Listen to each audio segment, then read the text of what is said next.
Identity theft.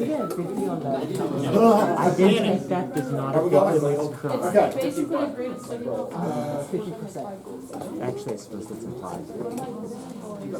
Okay, so on the one of the assignments that I just gave back, and about all of you missed it, and I need to clear this up because that's going to be important going into circuits. So it was the one where you had like a battery, and then it split, okay, and in your book, it's really nice square angles, and I was in a hurry, but it's the same idea. So here's what's going to happen, because you had to rank these in greatest current to least current.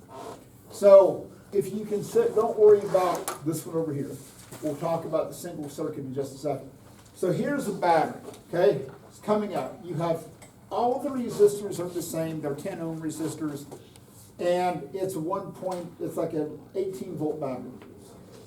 It's not the point of the story. Here's the point of the story, is that if you look at this current, okay?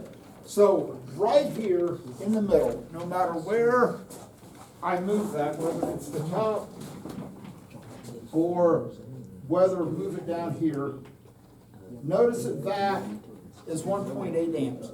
Because what's got to happen is that if you consider that battery in the middle to be the kitchen, and you have two siblings, and if your mom cooks in parallel, she is going to feed both of you with the same amount. So if you look at that as being 1.8, then by Kirchhoff's rule, if I move this over here, that one on the left is 0.9. And that's 3.9. That one on the right is also 0.9. So those two middle ones have the highest amount of current before it splits. Okay? So any point on where you measure that current, before the resistor, after the resistor, whether it's positive charges, negative charges, however you want to view it, doesn't matter. Okay? So the current before it splits is the biggest, and they're the same top and bottom. After it splits, now in this situation the resistors are both the same, so that's why it's the same. If the resistors were of different values, the currents would not be the same, but they would still add up to the same value that you started with before you split. Okay? Now, if you come over here, and it's the same situation. You've got one battery, a same 10 ohm resistor.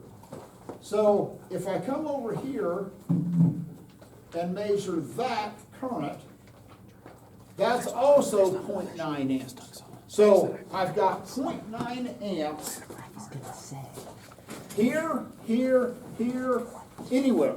The only place that it's bigger is right here in the middle. Okay, because that's what you're feeding. So if you make the analogy, okay, let's say, for example, you're the youngest of your family. This is you at home right now.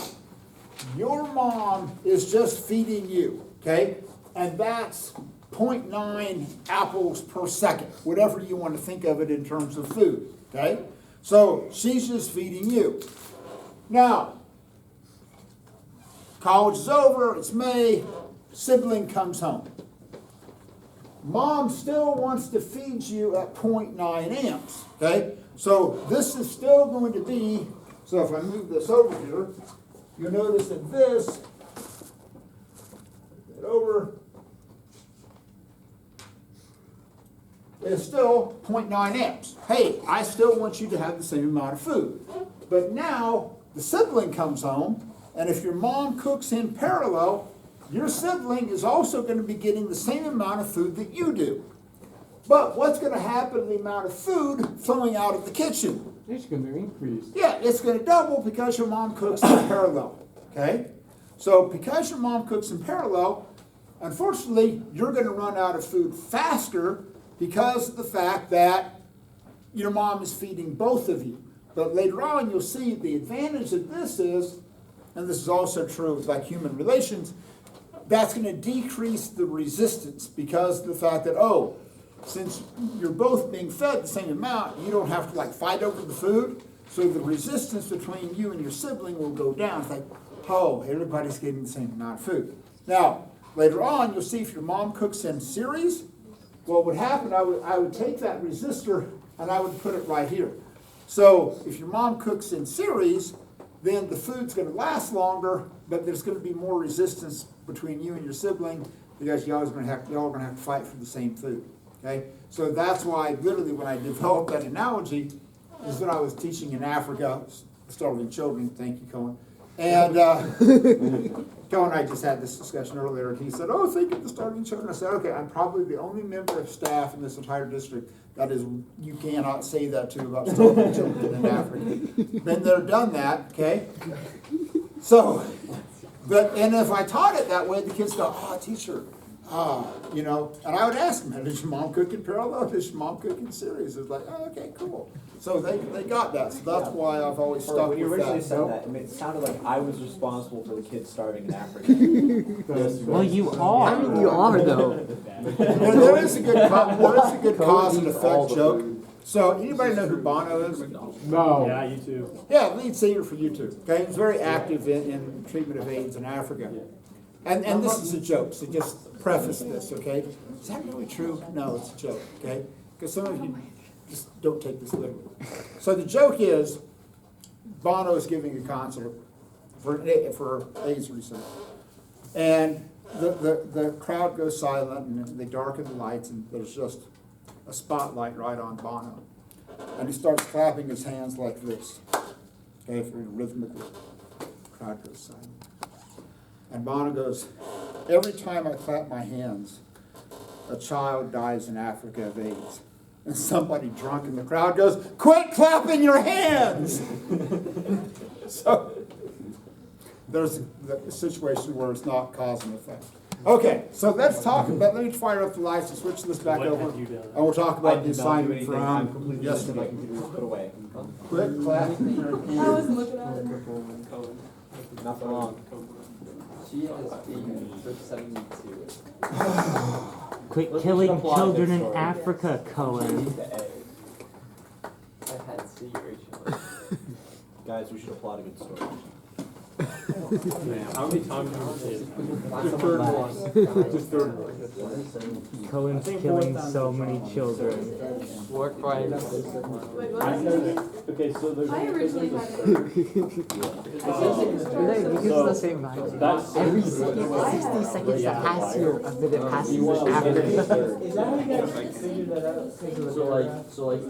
Yeah. Okay. Yeah, gives us same Okay. vibe. Central 30. Danny, we're still going? Yep. Okay, so let me kind of give you some hints. The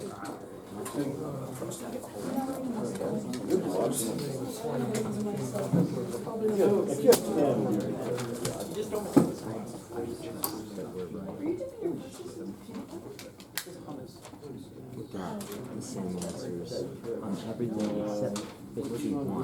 Because you put it in hours for some reason. Because that's what the back of the book left. The back of the book left Danielle. Just go check.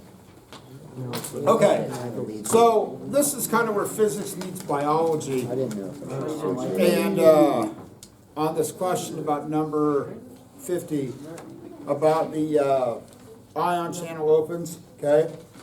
So monovalent just means that it has a charge of, it's either gained electron or lost an electron, okay?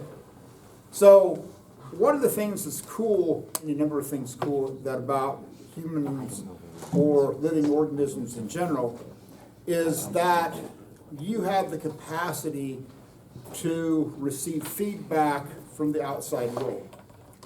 And all of that's going to get transmitted through some type of nerve signal, okay?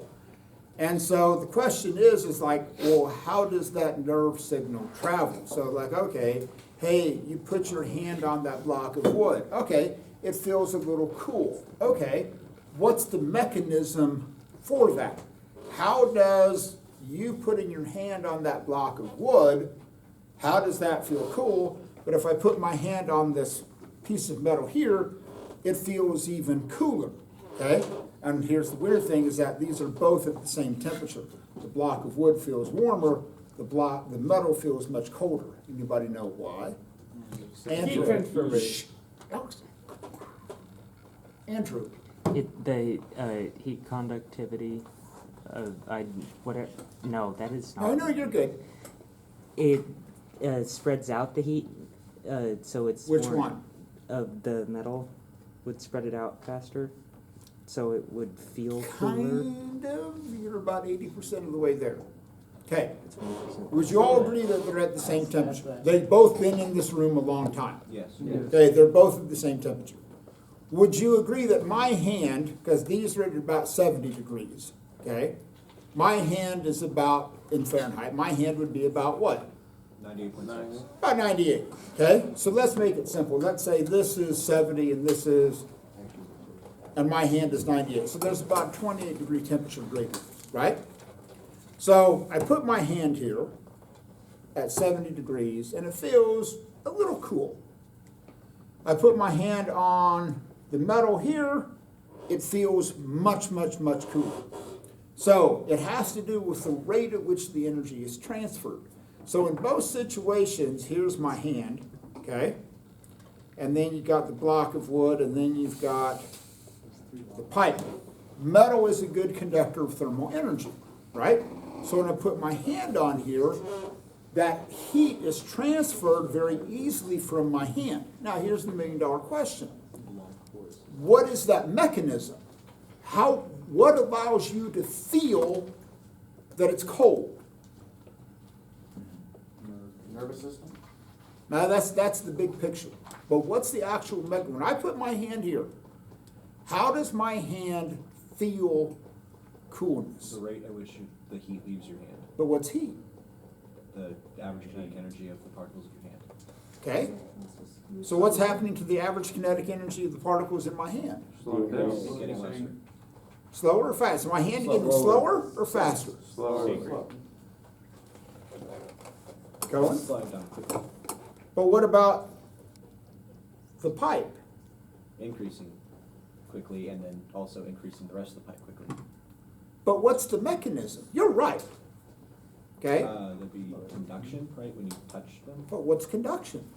transfer of energy between two Particle touching objects. collisions. I don't But know. but here's my fundamental question. Photons, You're all right, I but don't we've know. never answered the Particle fundamental collisions. question. What, you're right, it's a transfer, but what's being transferred? Kinetic energy. Through what? Particle collisions. But what are the particles? Virtual photons. Photons! No, boo! Oh, Back to photons! photons. It's too- Okay, boo to photons? I feel like the answer to everything is just photons doing something magical. It's kind of is. That's an absolute true statement. Okay? It's magic, we call them photons, but it's just magic. So literally, so what you feel as coolness is, you're right, the kinetic energy in my hand is bigger than the kinetic energy in that steel pipe. I put my hand there and it goes, wow, there's a difference. Because if this was the same temperature as my hand, what would I feel? Nothing. Nothing. Okay, I would feel nothing.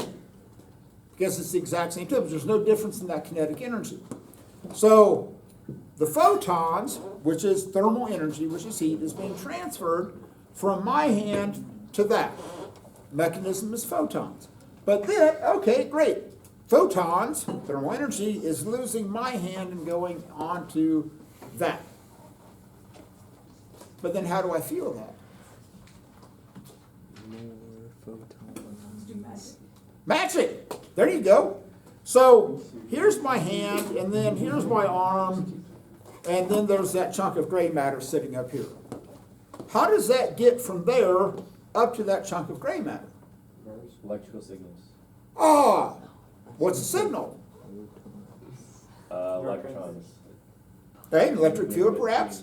So this is the whole point of number 50, is that when you look at, for those of, somebody here's been through AP Bio or taken. Yeah. Yes. Didn't you all study in biology, Yeah. like how Yes. a nerve is transmitted? Yes. Okay? Electrical potential and then resets it and that's. Oh, and then it resets. It's magic, right? It resets. Okay? And it changes the ion. So that it works because of a pump, a potassium ion pump. A lot of times they draw it as like a little gear, okay? And that's going to move. So it opens it up, and that nerve gets transmitted. Now, does that does that signal get transmitted very quickly?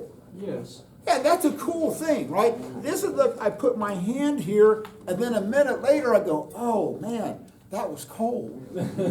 Okay? And by that time, your finger. Yeah, by that time it's like, or worse yet, I put my hand on the stove and it was like, oh, that's hot. And then a minute later it was like, oh, that was really hot. That's hot. Okay?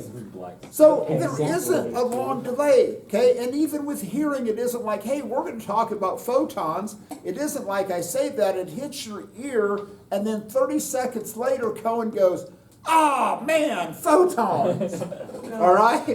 That would be a weird exchange of life, because if you hear something and it took the nerve signal 30 seconds to get to your brain, it was like, oh, there's this time delay. It was like, I got to say something and then wait 30 seconds for you all to hear it. Oh, that's another benefit. That would be weird. Okay, so here's the whole point of this particular question, is that this works by transmitting a signal through an imbalance of ions. And if your body loses that capacity, guess what? You don't have any nerve signals being transmitted. So on 50, your first answer should be something times 10 to the negative 12th. And your second answer should be 10 to the negative 13th. Okay? Cool with that. On 68, and so if you ever do any wiring, this has been known to happen. So if you notice on 50, you have a 500 kiloohm resistance, okay? Which is a pretty big resistance, and that's okay, all right? But we have a pretty big resistance on dry skin. So what you want to look at is that, will you receive a dangerous shock? So what you should get on 68 on that first answer in terms of the amperage, it should be 0.24 if you're in milliamps, if that's what you're going to work in. Okay? Now, so, and as the old adage goes, when you're dealing with electricity, it isn't the voltage that kills you, it's the amperage that kills you. Okay? That's your mantra if you ever work with electricity. It isn't the voltage, it's the amperage. It's somewhat analogous to when you fall off of a building, it isn't the acceleration that kills you. It's the rapid change in momentum when you hit the ground. That's what kills you. Okay? So the V squared equals V naught squared plus 2AD, that's cool. That just tells you how fast you're falling. It's the rate at which your momentum changes when you hit the ground. That's the deciding factor. Okay? So force times time equals change in momentum. That's why, oh, you're going to be a stunt person and you jump off of a high building.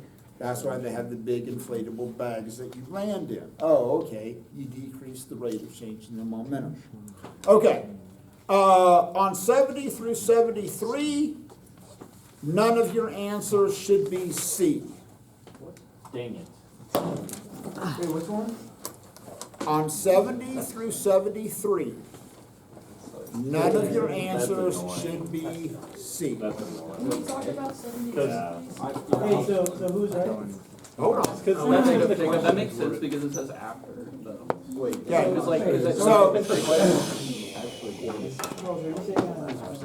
so this is, let's talk about this, okay? So here's, you got to understand the process though. This is the old filament style bulbs, right? So the old filament style bulbs, why don't they emit light when they're at room temperature? It's because there aren't electrons, or because the electrons aren't excited. The electrons aren't excited. Yeah, all the electrons are at the ground state, okay? They're not jumping energy levels. Cohen, cover your ears. Photons. They're not emitting photons because of the fact that you can uncover them now.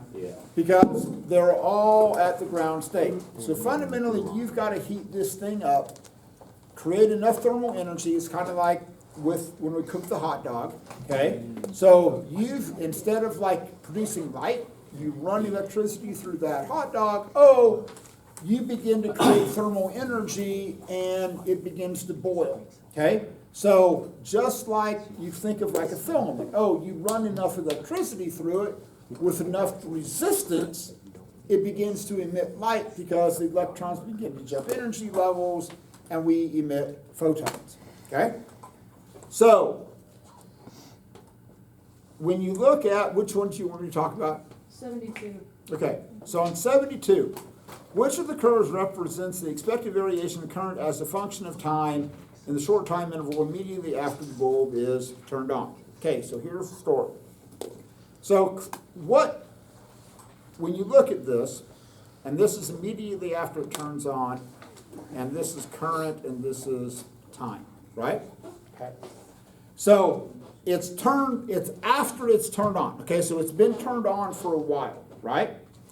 So here's the first fundamental question. As that electricity is forced through that filament, what's going to happen to the temperature of the filament? It's going to increase, okay? So as temperature goes up, and this is the whole key to this question, is that it's been on, okay, it isn't like it's starting from zero, okay? So this is why B is not the answer, because we're not starting at zero. It's been on for a little bit. So there's already some current flowing through it. So that's why it's not going to be B. And that's the wording of the question. So you're going to have a certain amount of current, right? Now, as it heats up, because it's this old style filament, as it heats up, what's going to happen to the value of the resistivity of that wire? It's gonna increase. Increase. So if you look at Ver, right, are you going to change the voltage in the system? No. It's going to say if we're in America, it's going to be 120 volts, okay? So your voltage is going to stay the same. But as it heats up, what's going to happen to your resistance? It's gonna increase. It's going to increase, so what's going to happen to your current? It's gonna decrease. It's going to decrease. Does that answer that question? Yes. Okay, all right. All right, anything else? It should have been fairly straightforward. Going once, going twice, sold. So get that handed Oh, in. does that make sense? Because watts is used. So when I was looking at this, I see it was just the amplified done. This is it. Oh, So when I was looking for the other sheet that doesn't. that doesn't exist? Yeah. Okay. Is that one gonna be done in order? Yeah, it doesn't start. No, basically the wording of the question implies that it's been on for a while. And that over time, things that increases, the resistance increases. Huh. I wonder who left their Was it 50? shake up? Yeah. Is she joking or what? She's probably joking. I hope so. Did you all get this? Yeah. Oh, this is. There's no way I. That looked like That's not mine. There's no way. No, there's no way all three of you got 50 Yeah. Yeah. What if you get 50? Are we literally just watching something for the rest of I class? was definitely unprepared for the test, but I found it on my desk. He's April Fool's. I spent like. I am so tired. Can you read that? They don't know. Okay. They know. Like, what am I doing? And then I got. So, no, this Just is toss it to not Mr. Frozy. an April Fool's joke. No homework? You have no homework. Okay, what's that? We're killing children in Africa for you. Well, and added bonus, we need to watch a video on how electrical power plants work. That's important that you all It's a understand. movie day. It's a movie day.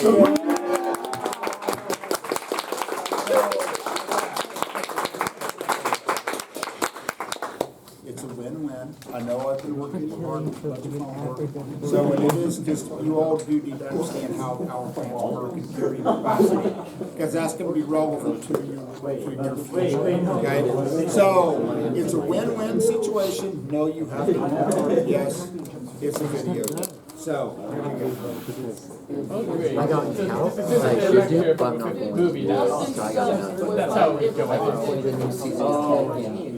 You won't have it done. What? I have a You don't have it done. Huh? You won't have it done on Monday either. Oh, I was telling You Andrew. won't have it I done. have a concert. Yeah, I'm playing the new season of I Tech. mean, they're more like options. Yeah, I do. Like everything's that's like. Yes, they supposedly changed the I told Cohen that Loving came in. Yeah, Keller staff is in. Will and Gatshon, you're missing a lot. Loving came Just in saying. for a second walk and was like, Oh my goodness, I'm Really, how many? JC's thinking about moving to Thursday. I Hey, we have a contract. I lied. No, Dean, that's why I was asking right before we started the lecture. It's actually like so gas. It's like, Yeah, I hear that. Oh, I've had that before. it's like pretty rich. What is that? No, I saw my test and it's like, because I actually think that was like one of those Beef stick of that.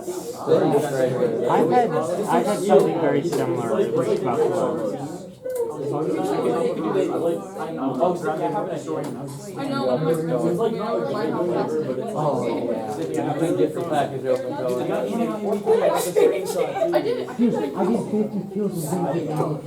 And I'm proud of my reading, dude. Even though they weren't a healer. I'm telling you, I'm on it today. Dude, guys, this is That's Like, not like I fun. like that. Did you not even get to it today? Hey, Charles. Yeah, we did. Let's be honest, is she really gonna read it? This was not just Cohen. I think I'm gonna. Group effort. At least I hope not. Oh, hey, I've been on the way. I mean, and if she does, what, I lose my 5 points out of my like 500 that'll go in this term? It's like almost mealy. You were gonna get it. Well, what every other thing. You were gonna get switch. Except for the by the end of the hour. So many participants.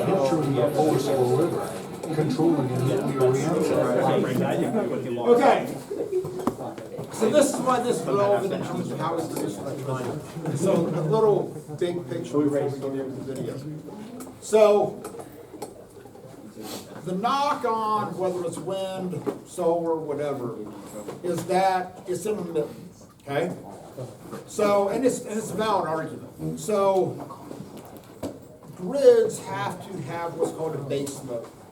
So here's the knock on solar. Okay, solar panels are great, it's sunny, all of a sudden a thunderstorm blows up, okay? And for an hour, it's cloudy. Well, now that load from that solar panel, that production has dropped. Same thing is true of wind. Okay, great, it's windy. On Monday, in fact, it's windy outside today. Hey, it's a great day for wind generation. But let's say the next day, the wind is barely blowing.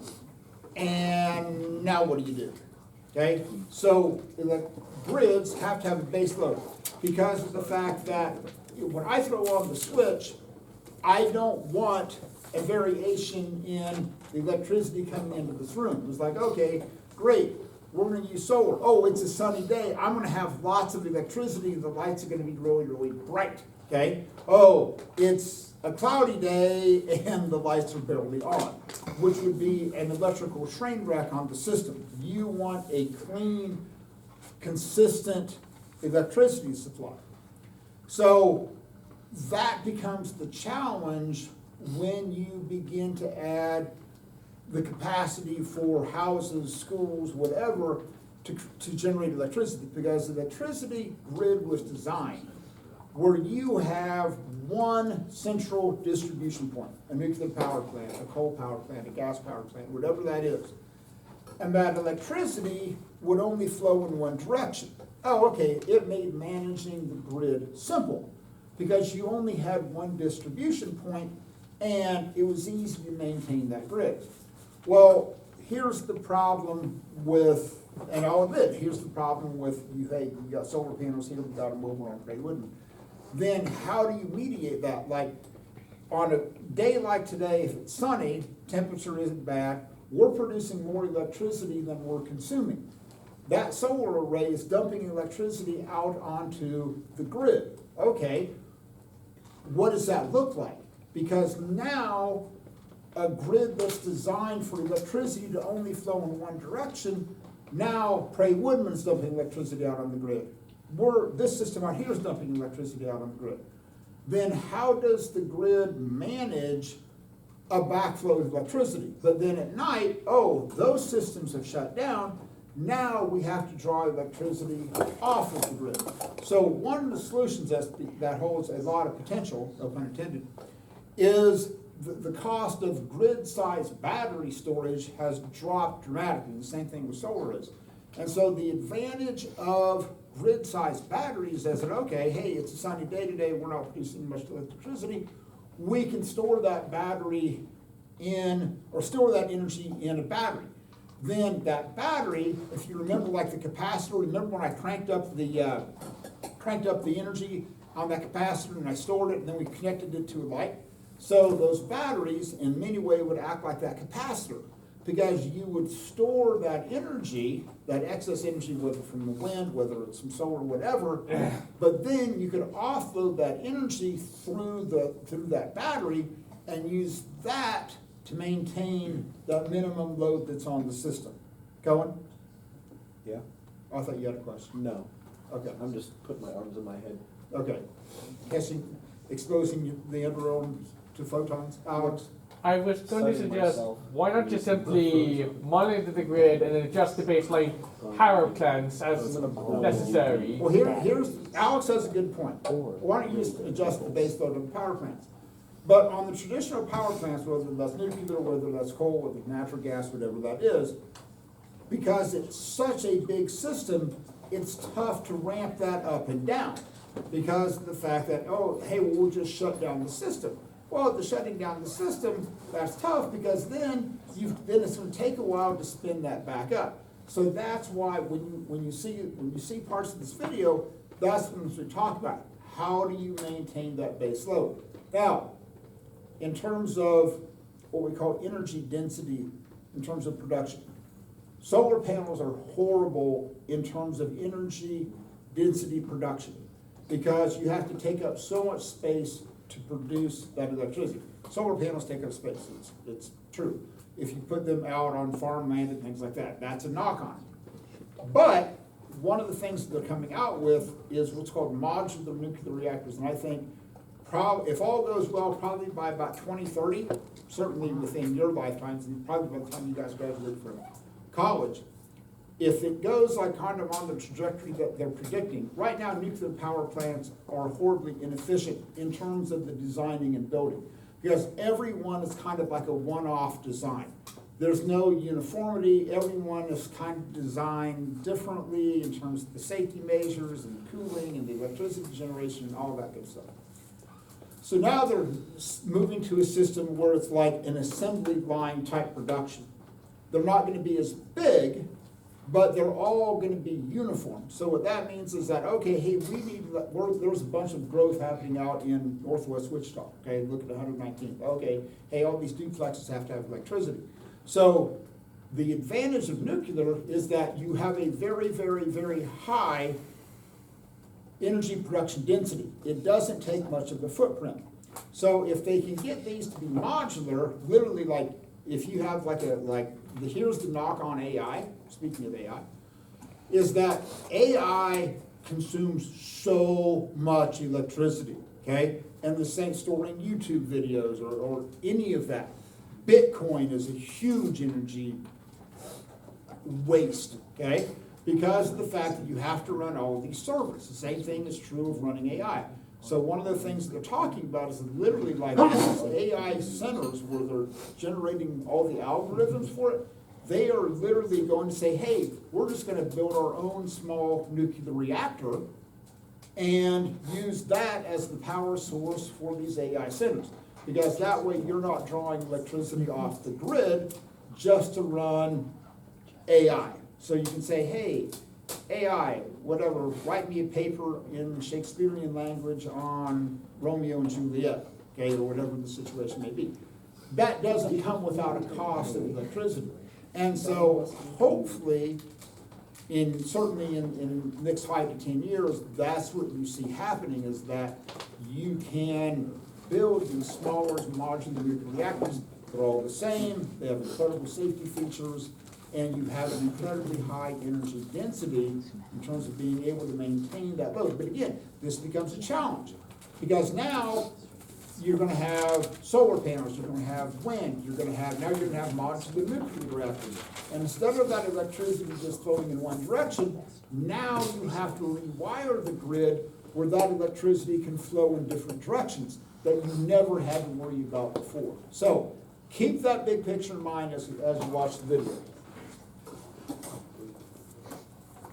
Or transforming the light of the sun into electricity is anything but simple. Next, power plants on modern marbles.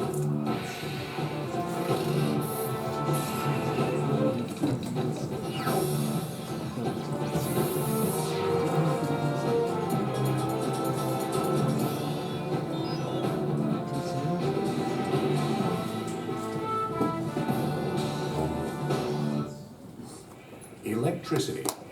It makes us masters of our environment, yet most of us take it for granted. Deprived of it, we get a sense of what life was like more than 150 years ago, before power transformed our society and our lives. In the middle of the 19th century, a day's work was just that, labor that necessarily took place during the sunlit hours. Work itself was backbreaking, manual, mostly unaided by machinery. The arrival of night meant retreat indoors from the dangers associated with the pervasive darkness. Over the next century and a half, we took a world which had dominated us and transformed it into this. An electrified environment, which responds to our every need. We control our climate, process information, and tend to our health with power that flows hundreds of miles across an interconnected transmission grid that encompasses the entire country. Electric current, the flow of charged electrons, intimately influences how we live, yet most of us understand little about how it works. In 600 BC, the Greeks first discovered that static electricity could be generated by rubbing amber. It wasn't until the 18th century, however, that Benjamin Franklin theorized that electrical fluid might be composed of particles. He guessed By wrong, harnessing and he this was flow right. of electrons, or current, inventors and industrialists more than a century later laid the foundation for what would become the colossus of electrical generation, the modern power plant. It can be anything from a red-hot behemoth that once started, consumes trainloads of coal without interruption for years. Or it might be a nuclear plant, incongruously perched at the edge of the shimmering Pacific Ocean. A plant that on its own produces 20% of Southern California's energy. Or maybe it is simply this, a house that generates more energy than it consumes and returns that surplus to the electrical grid for public use. A new model for the future of power plants. But whatever guise contemporary power plants take, the basics of their design and their integration into commercial and domestic life were forged more than 100 years ago in a conflict between two giants of industry and invention, Thomas Edison and George Westinghouse. If you want a cool The research outcome of a paper, fierce competition this is a between good- these this two is a men good story. would ultimately dictate how electricity would be generated and transmitted. But their first battle would be waged over how to bring safer light to the cities of America. Early natural gas lighting systems in homes, for example, on occasion were quite dangerous. They had no shut-off valves, so if the lamp went out, the gas would continue to accumulate in the home, and they had some major explosions in homes. In 1879, Thomas Edison invented the first commercially practical incandescent lamp with a high-resistance filament that glowed when heated by a low current. He soon followed this with designs for a complete distribution system for light and power. On September 4th, 1882, after delays and cost overruns, Edison opened the first electric utility, the Pearl Street Station in the heart of Lower Manhattan's financial district. Edison knew that his product was going to be expensive and would need to reach many customers. The whole reason for Edison's Pearl Street Station in New York City in 1882 was to demonstrate that electric technology could be used on a widespread basis, not serving one customer like steam engines in old factories, but many, The many irony customers. of it is, they hadn't Edison's found the choice of electron direct at this current point. technology Electron at wouldn't be Pearl found Street for another 20 limited years. his power plant's range. The major disadvantage to direct current power and power plants at the time was you could not transmit electric power very far without losing a tremendous amount of the current. So you needed a power plant, you know, every half mile or mile throughout the city. Edison's main competitor, George Westinghouse, saw that electricity's future was in long-distance transmission. Westinghouse put his company, Westinghouse Electric, to work at perfecting a system using alternating current, which flows in reversing waves which propagate more easily and with less resistance in a transmission wire. Beauty of alternating current is that you can generate that at a very high voltage and then step it down essentially to any voltage that you need. So you could step it down to a very low voltage that somebody would need at a house for their lighting, or you could step it down to a somewhat higher voltage that some business might need or some factory would need. George Westinghouse purchased several vital alternating current patents from Nikola Tesla, a Serbian-born inventor. Westinghouse recognized Tesla's genius and brought the inventor to Pittsburgh to work for him. Together, they designed the components necessary to alternating current's success. In 1887, George Westinghouse invented a meter for alternating current. He thought if you were going to make alternating current commercially available, you were going to have some way of measuring what you're going to sell to your customers. Westinghouse's aggressive pursuit of alternating current technology put him in direct conflict with Edison. It was a battle of business and technological giants, Thomas Edison versus George Westinghouse. This is called the Battle of the Currents, and it was essential because the technology that won would dominate the industry for the remainder of the foreseeable future. With so much at stake, it's not surprising that the Battle of the Currents took a bitter turn. Edison went so far as to lobby New York State officials to have his competitor's product, alternating current, used to execute condemned men at Sing Sing prison. Yeah, it got I guess perhaps the lowest blow is when they were looking for a word to describe this. Today we say a person is electrocuted, but at the time they didn't have a term, and Thomas Edison suggested that they use the word Westinghouse, that the condemned man was Westinghouse. And obviously it's very, very upsetting to George Westinghouse. That's how But bad Westinghouse focused on the industrial competition at hand and left the courting of public opinion to his adversary. There was a great World's Fair coming up in 1893 in Chicago, and they asked for proposals to illuminate the fair, to light it at night, realizing that nowhere in the world had a major event ever been illuminated at night before. Westinghouse bid $500,000, half of what Edison did, and was awarded the contract. He took advantage of the opportunity to promote his product. So he installed a complete alternating current power plant. It was on display for everyone to see. It had a giant Westinghouse alternating current switchboard. And the impressive part of that was that there was only one operator. One operator could control all the electrical equipment for the World's Fair of 1893.